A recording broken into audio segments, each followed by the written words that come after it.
你在职场中工作也会觉得有舒适圈吗？除了薪资，大家都希望不要太过稳定不变，而应该要慢慢增加、逐渐成长之外，其他像是工作时间、工作地点、工作内容等等的劳动条件，一般人可能都不太喜欢突如其来的变动吧。然而啊，在外工作总是会有身不由己的时刻，当老板要你跳脱舒适圈的时候，就算是我们影片标题所说的职务调动了。这支影片呢，希望从劳基法的调动5原则出发，并且逐一分享一些实务上的案例，让各位知道怎么样才算是合法的调动哦。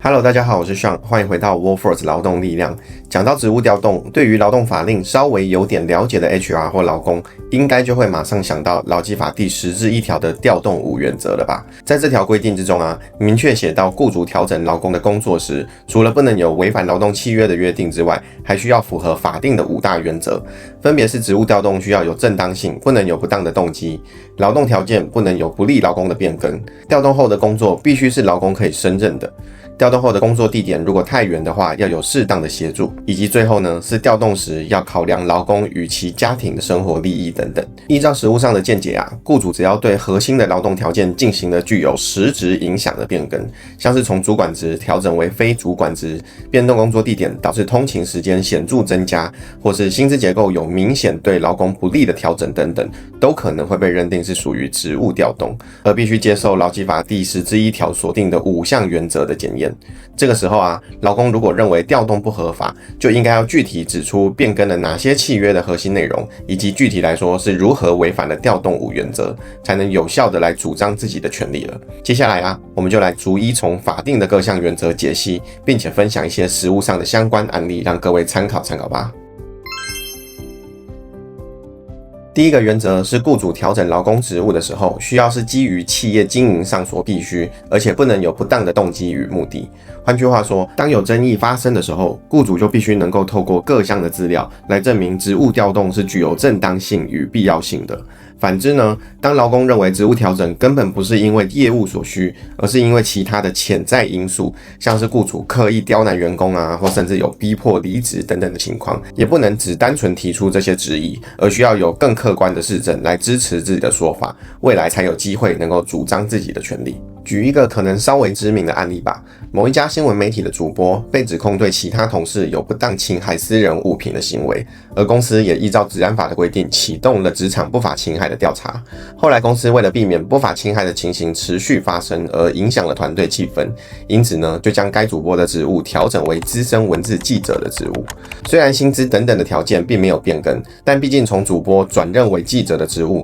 对这名主播来说觉得并不是常态性的职务调整，而且也认为啊职场不法侵害的调查程序是有瑕疵的，从而就认为这样子的职务调动是有不当动机，而非企业经营上所必须。由于资方主张这是一个合法的调动，历经多次的劝告协调之后，这名员工仍然不愿意就任新的职务，因此呢，最后公司就认定这名主播有违反工作规则情节重大，以及连续旷职等等的情况，依法就终止了劳动契约，而这名主播也才告上了法院，主张要恢复自己的工作权利。因此呢，这起案件的核心就在于判断职务调动是否合法，公司的主张是否具有正当性。先了解这个前提之后啊，也才能知道后续的解雇是否是有效的。那法院又是怎么看的呢？依照高等法院的见解啊，先是认定这名主播对于其他同事的行为确实已经构成了职场不法侵害。如果各位想知道具体是哪些行为的话，去看看判决书或是相关媒体的报道，应该就可以找到不少细节了。有了这个立基点啊，法院也认为资方依照职场行为改善书以及工作规则的规定，为了避免类似的情况再度发生，因此进行职务上的调整是有符合企业经营必要性以及调动合理性的。而劳方在被调职之后拒绝提供新职务的劳务，因此而被雇主依法解雇，法院也认为并没有不妥之处。总而言之啊，这起案件最终是由雇主胜诉了。不过案件中的公司之所以能够胜诉，我认为啊，一方面也是他们在处理的流程是相对严谨的，就算将劳工调任到新的工作之后，依照公司的说法，也是历经了好一段的时间，劳工都不愿意就任，最终才不得不予以解雇。换个角度来说，如果公司在某些程序上有重大瑕疵的话，其实是很容易在诉讼过程中就会被点破，那被认定违法调动的风险也就会随之提高了。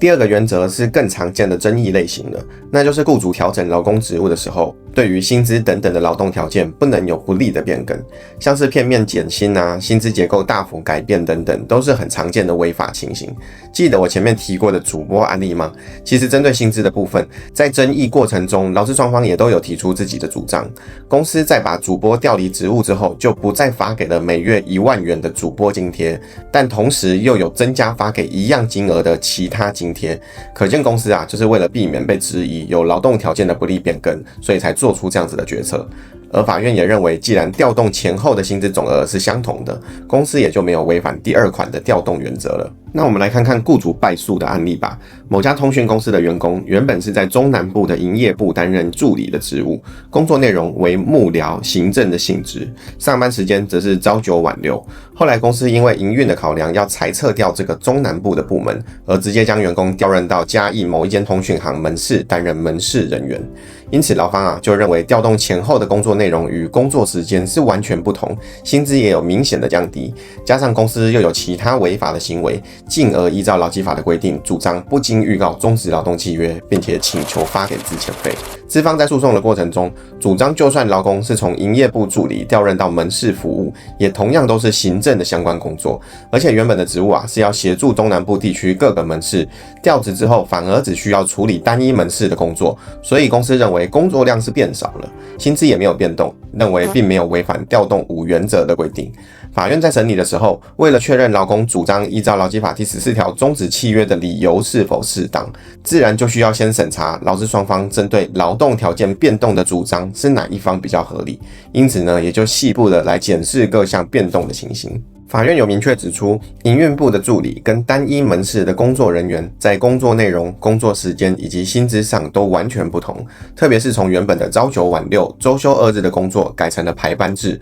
而薪资呢也从定额的45000多元降低为每月4万元。显然有各项劳动条件不利的变更。总之这种很明显的不利变动，除非劳工有明确的表示同意调整，否则雇主就不能径自的调动劳工的职务。像是案例中的劳工就很明确的有表达不同意，但是雇主仍然执意调动，因此最后劳工就寄出了存证信函来主张终止劳动契约。而法院也认为雇主应依法给付资遣费，并且开立非自愿离职证明书给劳工了。第3个原则是调动后的职务应该是劳工体能及技术可以胜任的，因此雇主如果在调动时就必须要符合这个原则，要特别注意调整后的工作性质是否相近，或是劳工是否具备新职务的相关经验，就算没有经验，也应该可以透过一段时间的训练后胜任新的工作。换句话说如果工作内容差异过大，或是刻意要求劳工调整到具有不同专业性的工作，就算调动后也会因为无法胜任工作而面临到资遣的可能，那这样子的话就不能说是合法的调动了。我们来看看一则在高雄的案例吧。某一名劳工原本是受雇担任设计的工作，月薪为53000元，结果任职1年多之后，公司某天突然召开了一场职务调整会议，告知劳工公司未来的走向以及可能会有潜在的调动。从案件来看劳工应该是从头到尾都没有同意的。结果过了几天之后，公司就直接将该劳工从设计的职务调动到了业务的工作。劳工也因为不满而向劳工局申请了劳资争议调解。在调解日以前，劳工都先以事假或是特休来请假，而雇主呢则主张不同意劳工的请假，因此认定劳工因为旷职而应该要遭到开除。但是站在劳工的立场则是认为雇主违法调动，而依照劳基法第14条的规定来终止契约，并且要求资遣费。在这起案例之中，劳资双方其实都认为契约是终止了，只是双方主张的理由以及立场不同，所以经过诉讼之后将决定劳工是否可以向雇主请求发给资遣费。而法院审理的时候就会聚焦在争议的核心，也就是这样子的调动是否合法。雇主方面有主张，他们是新创公司，而且连续数个月都有亏损的状况。原本是希望这名设计师透过进修之后加强相关的能力，后来则是决定在不影响劳工薪资的情况之下，调整能力到最紧缺的业务部门来任职。经过法院审理后啊，结论就是认为这样子的职务调动并不合法。在判决中有指出，设计以及业务开发是两种专业技能、工作模式以及核心职能完全不同的职务。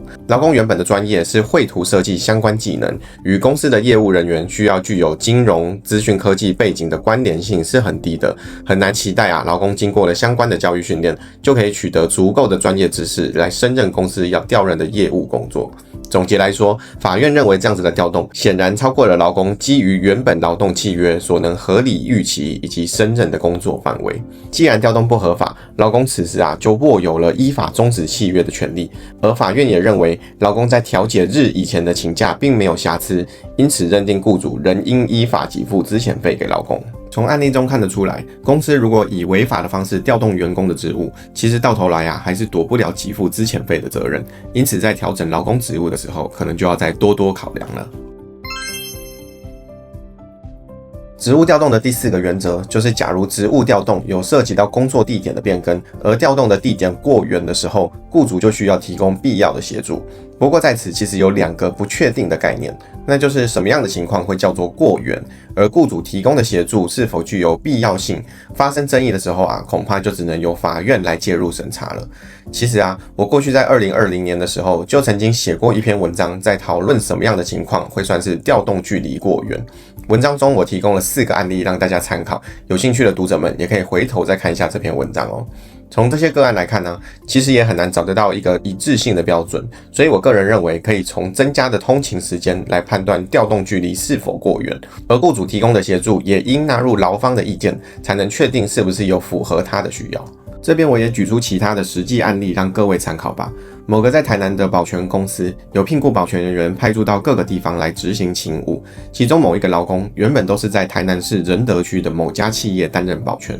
后来公司呢就将这名劳工调任到安平工业区的另外一家公司担任保全工作，而劳工也认为这样子会显著增加了通勤时间，因此而拒绝调动以及就任。最终公司就以这名保全连续旷职3天为由而依法解雇了。劳方也主张这个是因为雇主违法调职而要求要给付给他资遣费，并且依法提起了诉讼。由于任职的薪资、工作内容与时间等等的条件都没有大幅的变动，同样是担任保全的工作，只有服务的地点是不一样的，因此本案的争点就会聚焦在调动距离是否过远之上。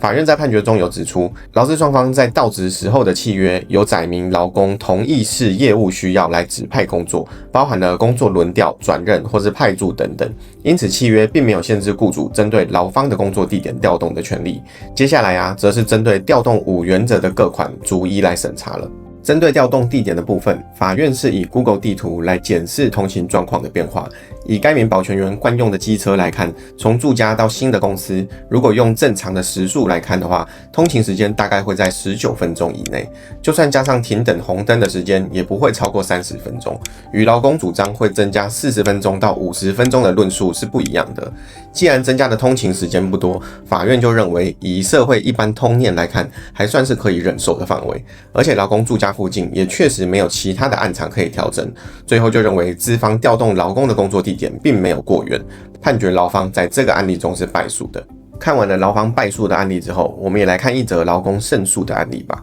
有3名在某家旅行社任职的劳工，原本都是在嘉义的分公司工作，结果后来总公司通知嘉义分公司将会暂时歇业，就直接要求将他们全部调任到在台南的分公司。这3名劳工主张，公司只有说会提供给他们台铁莒光号的车资补助，但是光是预估的通勤时间往返就要耗费3个小时，因此认为公司的调动是违法的。同样也主张依照劳基法第14条的规定终止契约，请求雇主要发给资遣费。公司在诉讼中则主张，嘉义的办公室是因为租约到期，所以暂时找不到地方，才会将员工调任到台南的分公司，并且也有提到会给予调薪以及交通津贴，因此对于劳工并没有不利的影响。那法院又怎么说呢？其实不只是调动距离，法院针对调动5原则同样有逐一检视，判决中也有指出，不只是调动距离有问题，调动的动机也是有讨论空间的。但是我们还是先聚焦在调动距离以及协助措施上吧。法院同样是以 Google 地图来进行检视，发现调动之后啊，台南办公室距离3名劳工的住家都分别有70公里左右的距离，并且估算了搭乘火车再转乘公车的时间，认为每天增加车程的时间恐怕确实都会超过3个小时。而公司方面经过查证之后，确实也只补贴莒光号的车资，其他像是通勤时间增加后的加班费、住宿费、交通费、计程车资等等潜在的协助措施都没有提供，因此认定劳动条件实质上就有不利的变更，雇主也没有在调动距离过远的情况之下提供必要的协助，判定这个是一个违法的调动。总之啊，调动距离多远，雇主才需要提供哪些必要的协助？坦白说，虽然没有标准答案，不过雇主在调整员工工作时，应该要多站在对方的角度来思考，再提供符合个案需求的协助。如果没有办法达成共识的话，那不如就协议用之前的方式来终止契约吧。最后一项原则，则是雇主调动时要考量劳工以及其家庭的生活利益。事实上啊，这个原则的判断是更为抽象的，但是从一些个案来看，不难发现，其实很常会跟第4款的调动距离过远来合并审查。更进一步来说，调动距离过远之后，如果劳工有照顾家人或是子女需要就学的需求等等，雇主就应该要充分考量之后，给予符合劳工需求的协助措施。所以主动了解员工的背景以及需求是非常重要的。我们同样以刚刚有提过某家旅行社把在嘉义工作的3名劳工调动到台南分公司的案例来看，法院其实有提到3名劳工都分别有需要照顾长辈的需求，并且也有提到啊，长时间的通勤将难以妥适的照顾家庭，就算是选择补贴劳工到台南租屋，也很难让劳工兼顾他们的家庭。显然这样子的调动就已经对3名劳工的生活造成了极大的不便，也严重影响了他们的家庭生活利益。看完了上面所说的5大原则，我想可能还是会有点难归纳出一致的标准吧。主要是因为啊，法院在审理调职争议的时候，其实是会综合判断这5款原则，所以也不是单一原则符合就可以合法了。换句话说啊，其中一项的原则违法，可能就会让整个调动命令是无效的。所以建议雇主啊，在执行职务调动以前，还是要多征询专业的意见，来去降低违法风险的。以上就是今天影片的内容啦。如果觉得这支影片对你有帮助的话，也请多多帮我们分享啦。另外，如果想要系统化的了解劳动法令、变形工时制度的话，也欢迎加入我们的频道会员，收看线上课程哦。那我们就下次再见啦，拜拜。